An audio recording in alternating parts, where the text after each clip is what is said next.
Heavens! Who could connect this twisted corpse before them with Colossus? The British Army's first battleship-class superhuman. This almost unrecognizable corpse was regarded as a crucial sample by Allied scientists. They planned to extract key substances from it to enhance Miss Leah, the second battleship-class superhuman.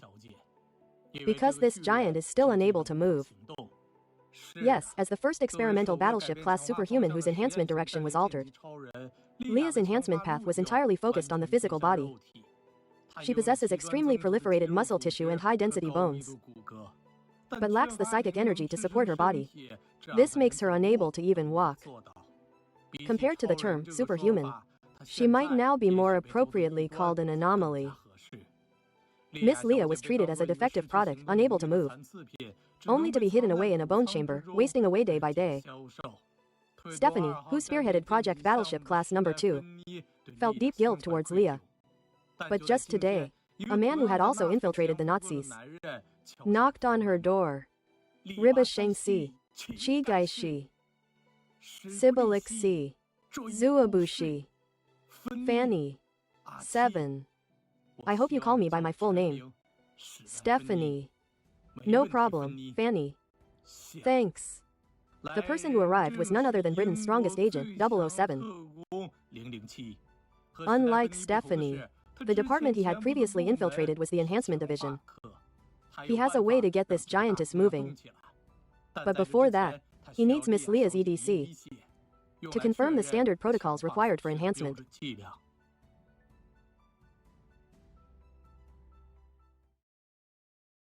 1 week later, Stephanie convened an internal meeting to report on the research progress to the higher-ups. In the previous period, they, using double physical enhancement, they created superhumans with greatly increased physical strength, the 8-tank-class superhumans. Similarly, they used double psychic enhancement to create lightning-type superhumans with explosive psychic power. But this wasn't the main point. The main point was that, based on these two experiences, they had perfectly mastered the mixing ratios. And through the analysis of Leah's blood, they had mastered the standard quantity needed for each enhancement. This meant they could precisely control the number of enhancements for each superhuman and the enhancement ratio. In other words, they could customize more types of superhumans. Stephanie introduced to everyone, normal superhumans require 2 to 6 standard units, while battleship-class superhumans require 12 to 24 standard units. Next, they will attempt the cruiser class, which requires 6 standard units, and the destroyer class, which requires 12 standard units. The superhuman war had entered an era of mass production.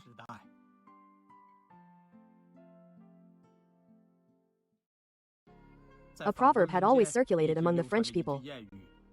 French baguettes are still best from Pan-Pan. But after France fell, no one could eat bread anymore. Belgium and the Netherlands became Europe's last strongholds.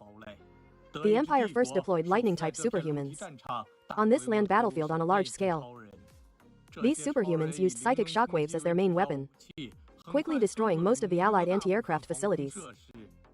The Allies could only send 8-tank-class superhumans for ground search and suppression.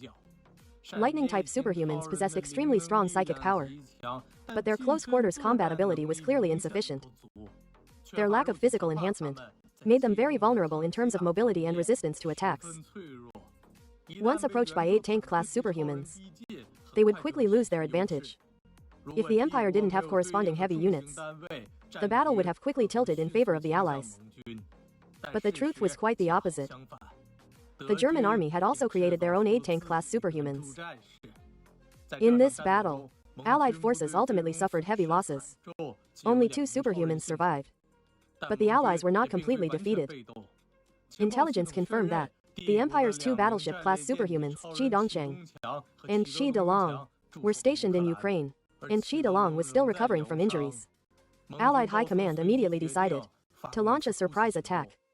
On August 11, 1945, Operation Daedalus, aimed at cutting off the Empire's supply lines, was officially launched. 8-tank-class superhumans and enhanced skirmishers in drop pods landed in Hamburg, Germany.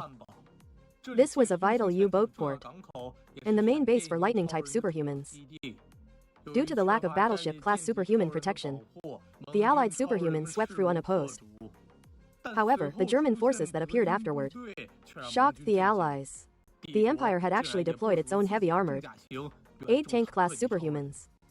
Fortunately, the Allies had developed 8-tank-class superhumans earlier, and had already devised tactics to counter these heavy units. The knee joints of 8-tank-class superhumans were structural weak points. They constantly bore their immense body weight. Applying enough impact to the joints could destroy their stabilizing structure. So they had to forcefully kick the 8-tank-class superhuman's good leg.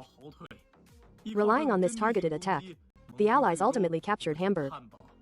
However, this battle also made Stephanie notice something unusual. The appearance of German heavy superhumans indicated that their research was at least several weeks ahead of schedule. Even more unsettling was the intelligence reports that came back that the German Empire was also researching 6-fold and 12-fold enhancement superhuman projects. Stephanie began to suspect that there was a leak within the Allied forces. Whenever Allied research made progress, Germany seemed to quickly follow suit. Meanwhile, a serious incident also occurred in the United States.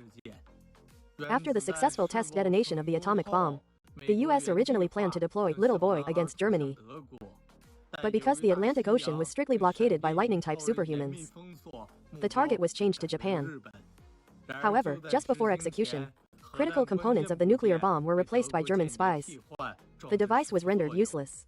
Even worse, the enemy also destroyed the nuclear bomb manufacturing facility and killed the scientists on duty that day.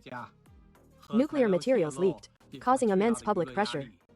The loss of key technical personnel also brought the project to a standstill. The deployment of Fat Man to Nagasaki, scheduled for the next day, was cancelled. America's atomic bomb program was thus completely halted.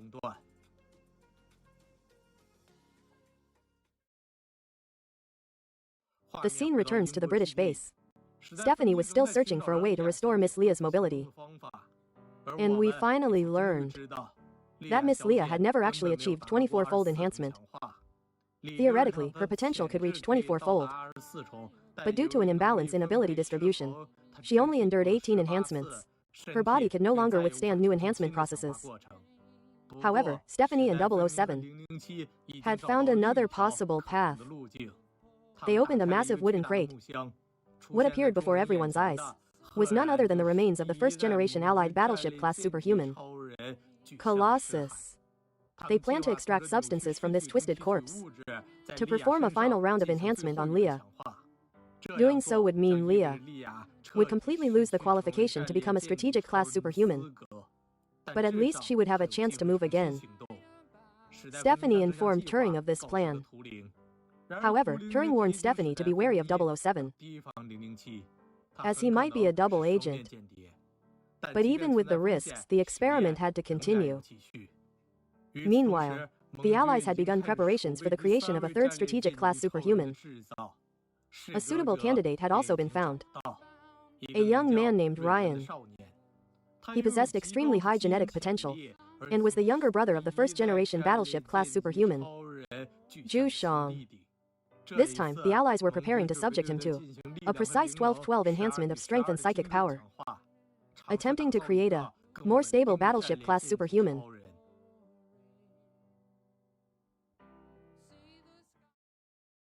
New variables also emerged from the Soviet Union.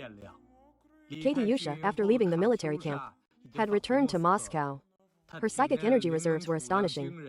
She could even create Warden's blood out of thin air, and by consuming these substances, continue to strengthen herself. Now, only one test was needed to confirm the upper limit of her abilities. On August 25, 1945, Katyusha arrived at the southern front of Kursk, where remnants of the German army still remained. 1 second she was standing on a hillside, blinking. The next second, 100 tank-class superhumans of the Germanic Empire's 2nd Legion, along with buildings within a 10-kilometer radius, trees, and even the air, vanished instantly. But this was still not the limit of her abilities. This was merely a way to eliminate ordinary enemies. Her true target was Qi Delong. At this time, Qi Delong was still recovering from his injuries in a sanatorium. Bisheng clearly told him, due to prolonged fatigue, his body had already suffered irreversible damage and could no longer return to peak condition. If he continued to fight, his body would only continue to deteriorate, even exhausting his life force. However, when news of Katyusha's complete annihilation of the Empire's Second Army Corps reached Berlin, new orders were subsequently issued. The Empire would not allow its superhumans to stop. Qi Delong once again stepped onto the battlefield. On September 13, 1945, the Germanic Empire's two great strategic-class superhumans, Qi Delong and Qi Dongsheng, appeared on the Kiev front. The Soviet and German armies had already been engaged in battle for a long time. From a high vantage point, Katyusha continuously launched psychic energy shells onto the battlefield. As a former sniper, her attacks were unerringly accurate. The German front line gradually collapsed.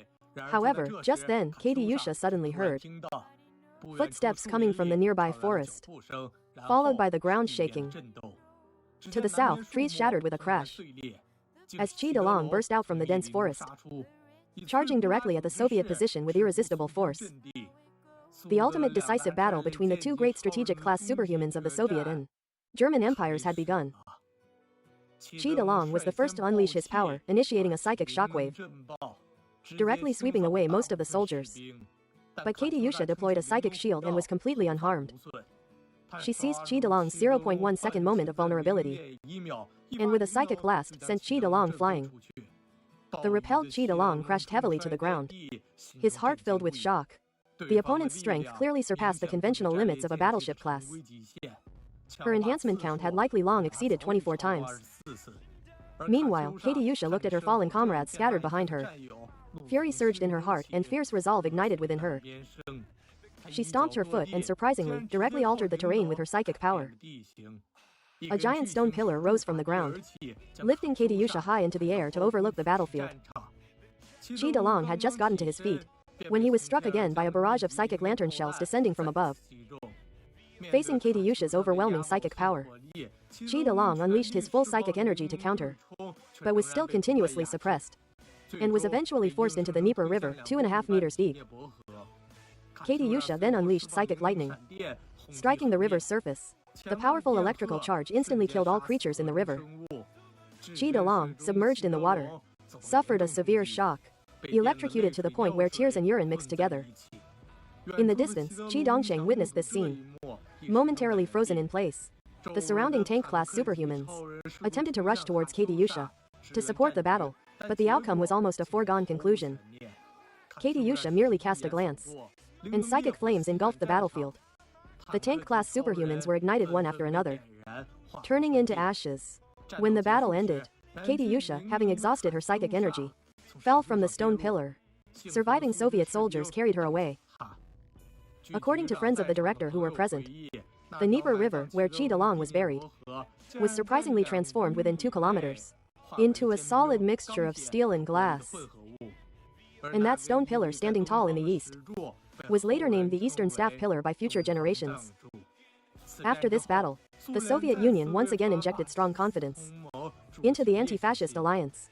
This was also following the Battle of Kursk, another key victory won by the Soviet Union. Qi Delong was completely overwhelmed in the battle, disappearing without a trace, neither alive nor dead. This was a significant blow to the Empire's superhuman legion. Signs of collapse have already appeared. Victory seems to be right before our eyes.